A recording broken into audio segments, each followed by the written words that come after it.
Matapos ang ilang taon sa TV5, opisyal nang bumalik sa Kapamilya Network si Yasi Pressman sa pamamagitan ng kanyang pinakabagong teleserye na Roja na mapapanood sa simula sa October 17 sa Kapamilya Channel.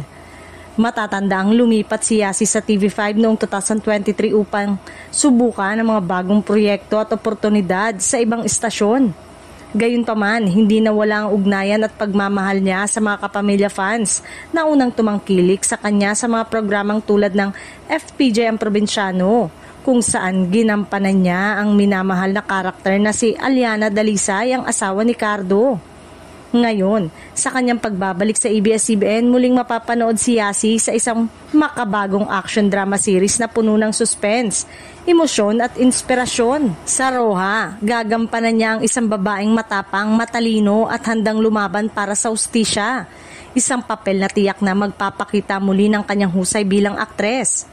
Bumuo sa mga komento ng tuwa at suporta mula sa mga netizen matapos i-anunsyo ang kanyang pagbabalik.